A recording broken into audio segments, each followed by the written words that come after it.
당신의 은퇴가 재앙이 되는 것은 당신이 성실하지 않아서가 아닙니다. 문제는 당신이 평생을 바쳐 모은 그 현금과 부동산이 소리 없이 녹아내리고 있다는 사실을 인지하지 못했기 때문입니다. 지금 대한민국에서 벌어지고 있는 가장 위협적인 경제 현상은 바로 자산 가치의 디커플링입니다. 과거 30년의 성공 공식이었던 열심히 일해서 저축하고 아파트를 산다는 메커니즘은 이제 은퇴자를 빈곤층으로 추락시키는 함정이 되었습니다. 우리는 지금 화폐 환상, 머니 일루전 속에 살고 있습니다. 통장에 찍힌 숫자는 그대로이거나 소폭 늘었을지 모르지만 그 돈으로 살 수 있는 구매력은 급격히 훼손되고 있습니다. 10년 전의 1억 원과 지금의 1억 원은 완전히 다른 돈입니다. 하지만 대부분의 예비 은퇴자들은 명목 화폐의 숫자에만 집착하며 자신의 자산이 안전하다고 착각합니다. 이것은 단순한 물가 상승의 문제가 아닙니다. 전 세계 자본이 미국이라는 거대한 중력장으로 빨려 들어가는 동안 한국을 포함한 주변국 자산시장이 철저히 소외되고 있다는 자본 이동의 구조적 위기입니다. 더 큰 공포는 노동소득의 유효기간이 끝난 직후에 찾아옵니다. 당신의 월급이 끊기는 순간 당신은 오로지 자산소득으로만 생존해야 합니다. 그러나 국내 주식시장은 10년 넘게 박스권에 갇혀있고 부동산은 인구 절벽이라는 거대한 해일 앞에서 유동성을 잃어가고 있습니다. 반면 바다 건너 S&P 500을 위시한 미국 자산시장은 인공지능과 기술 혁신을 등에 업고 기하급수적으로 팽창하고 있습니다. 이 격차는 시간이 지날수록 복리로 벌어집니다. 지금 당신이 느끼는 막연한 불안감은 틀리지 않았습니다. 옆자리의 동료가 미국 지수 ETF에 투자의 자산을 불리는 동안 국내 예금과 부동산에만 묶여있던 당신의 상대적 빈곤은 가속화되고 있습니다. 이것은 단순한 투자의 선택 문제가 아닙니다. 은퇴 후 당신이 존엄을 지키며 살 수 있는가 아니면 생존을 위해 다시 노동 현장으로 내몰려야 하는가를 결정짓는 생존의 갈림길입니다. 우리가 마주한 위기의 실체는 멈춰있는 자산은 곧 죽은 자산이라는 냉혹한 현실입니다. 이 격차의 근본 원인은 단순한 경기 사이클의 차이가 아닙니다.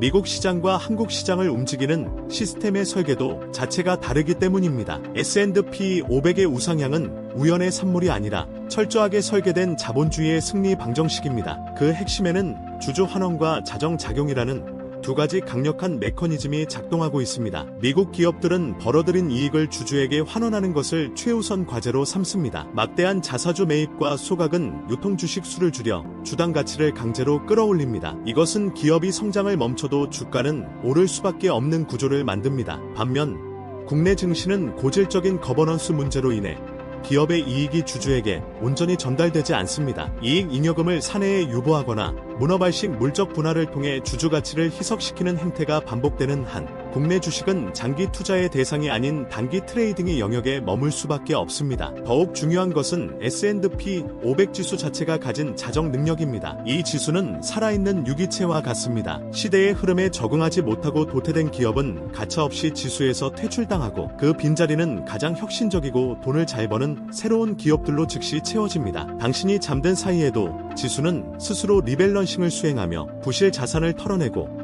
우량 자산의 비중을 높입니다. 개별 기업의 흥망성쇠에 대한 리스크를 지수라는 시스템이 완벽하게 해지하고 있는 것입니다. 여기에 기축통화국이라는 미국의 독점적 지위가 더해집니다. 전 세계의 혁신 자본과 인재는 미국으로 모여들고 위기가 발생하면 안전자산 선호 심리로 인해 오히려 달러와 미국 자산의 가치가 상승합니다. 즉, 미국 시장은 위기 때마다 더 강해지는 안티프레자일, 엔타이프레제한 특성을 가집니다. 당신이 은퇴 자금을 S&P 500에 묻어두어야 하는 이유는 단순히 수익률이 높아서가 아닙니다. 전 세계에서 가장 효율적이고 주주 친화적이며 스스로 진화하는 시스템에 편승하는 것만이 자산의 영속성을 보장받는 유일한 길이기 때문입니다. 숫자는 거짓말을 하지 않습니다. 감정을 배제하고 지난 반세기의 데이터만을 냉정하게 분석해봅시다. 1957년 지수 도입 이래 S&P 500의 연평균 수익률은 배당 재투자를 포함하여 약 10%대를 유지해왔습니다. 복비의 마법을 설명하는 72의 법칙을 대입하면 당신의 자산은 약 7년마다 2배로 불어난다는 결론이 나옵니다. 이것은 인플레이션을 압도하는 수치이며 자본주의 시스템이 붕괴하지 않는 한 지속될 통계적 진실입니다. 반면 국내 자산의 성적표는 처참합니다. 한국의 실질 예금 금리는 물가 상승률을 제하고 나면 사실상 마이너스에 가깝습니다. 더욱 심각한 것은 환율 리스크입니다. 1997년 IMF 외환위기, 2008년 글로벌 금융위기,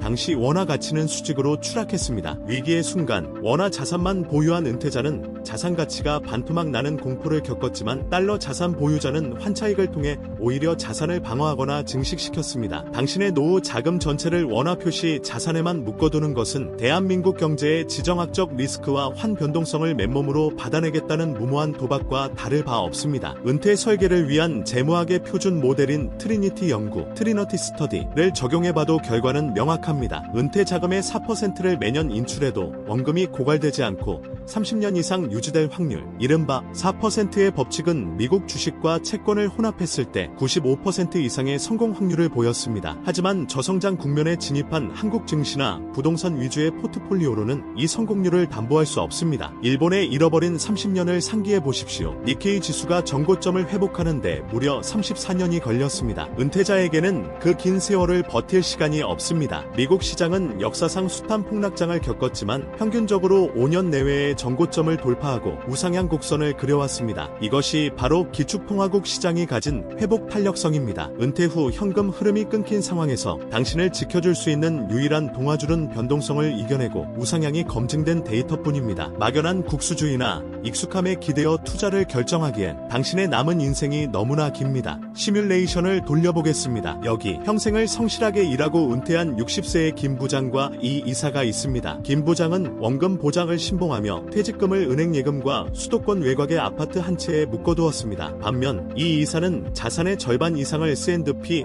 500 ETF와 달러 자산으로 전환했습니다. 은퇴 첫 해는 비슷해 보입니다. 하지만 잔인한 격차는 불과 5년 뒤부터 피부로 느껴지기 시작합니다. 물가 상승률이 연 3%라고 가정할 때 김 부장의 현금 자산 가치는 5년 뒤 15% 이상 증발합니다. 의료비와 간병비 등 노인 물가는 소비자 물가보다 훨씬 가파르게 오릅니다. 아파트 가격이 올랐다고 자위하지만 그것은 깔고 앉은 돈일 뿐 당장 쓸 수 있는 현금이 아닙니다. 생활비가 부족해지기 시작하자 김 부장은 아파트를 팔거나 주택연금을 고민하지만 부동산 거래 절벽과 세금 문제는 그의 발목을 잡습니다. 결국 그는 평생 놀고 먹겠다던 꿈을 접고 최저 시급을 받는 경비직이나 단순 노무직을 찾아 나섭니다. 이것이 OECD 노인 빈곤율 1위, 대한민국에 예견된 비극입니다. 반면 이 이사의 삶은 다릅니다. S&P 500의 연평균 성장과 배당금은 인플레이션을 상쇄하고도 남습니다. 환율 상승은 보너스입니다. 원화 가치가 떨어질 때마다 달러 기반 자산인 그의 계좌는 원화 환산의 기준으로 급등합니다. 그는 원금을 훼손하지 않고 불어난 수익금의 일부만을 매도하여 해외여행을 가고 손주들에게 용돈을 줍니다. 자산이 노동을 대신해 돈을 벌어오는 시스템을 구축했기에 그는 진정한 의미의 시간 부자가 됩니다. 이 시나리오는 가상이 아닙니다. 지금도 종로의 무료 급식소 앞에는 한때 중산층이었던 노인들이 줄을 서 있습니다. 그들이 게을러서가 아닙니다. 자본주의의 변화된 룰을 읽지 못하고 근로소득이 멈추면 자본소득이 그 자리를 대체해야 한다는 사실을 간과했기 때문입니다. 국가가 당신의 노후를 책임져 줄 것이라는 기대는 버리십시오. 국민연금 고갈론이 매일 뉴스에 오르내리는 현실에서 당신의 존엄을 지켜줄 수 있는 것은 오직 스스로 구축한 미국 자본주의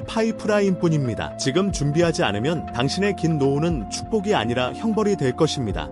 결론은 명확합니다. 지금 당장 예측하려 하지 말고 대응하십시오. 당신이 해야 할 일은 매일 밤 차트를 보며 가슴 졸이는 트레이딩이 아닙니다. 매달 들어오는 수입의 일정 비율을 떼어내어 기계적으로 S&P 500 지수 추종 ETF를 사모으는 적립식 매수 시스템을 구축하는 것입니다. 티커명 SPY, VO, IVV 혹은 한국 상장 미국 S&P 500 ETF 그 무엇이든 상관없습니다. 핵심은 무엇을 사느냐보다 언제까지 보유할 수 있느냐는 지구력에 있습니다. 물론 시장은 언젠가 또다시 폭락할 것입니다. 마이너스 20%, 마이너스 30%의 하락장이 찾아올 때 대중은 공포에 질려 시장을 떠날 것입니다. 하지만 역사는 증명합니다. 그때가 바로 바겐세의 기간이었음을 말입니다. 자본주의 시스템이 망하지 않는 한 지수는 전고점을 뚫고 올라갑니다. 당신이 두려워해야 할 최악의 시나리오는 하락장에 물리는 것이 아니라 공포에 질려 헐갑의 자산을 매도하고 영원히 시장 밖으로 쫓겨나는 것입니다. 시장 안에 머무르는 자만이 복리의 과실을 취할 자격이 있습니다. 가장 좋은 투자 시점은 20년 전이었고 두 번째로 좋은 시점은 바로 오늘입니다. 너무 많이 오른 것 아닌가 라고 의심하는 지금 이 순간에도 인플레이션은 당신의 현금을 갉아먹고 있습니다. 완벽한 타이밍을 기다리다 기회를 놓치는 비용이 고점에 물리는 드는 비용보다 훨씬 큽니다. 은퇴 후 당신에게 주어질 30년, 약 만일의 시간, 그 시간을 자유로 채울 것인지 아니면 생존을 위한 노동으로 채울 것인지는 오직 오늘 당신의 손가락 끝에 달려 있습니다. 이제 영상을 끄고 즉시 매수 버튼을 누르십시오. 그것이 당신이 자본주의의 노예가 아닌 자본의 주인이 되는 첫걸음입니다. 당신의 평생 놀고 먹는 은퇴 라이프는 국가도 자식도 아닌 오직 S&P 500이라는 거인의 어깨 위에서만 가능합니다. 10년 뒤 웃으며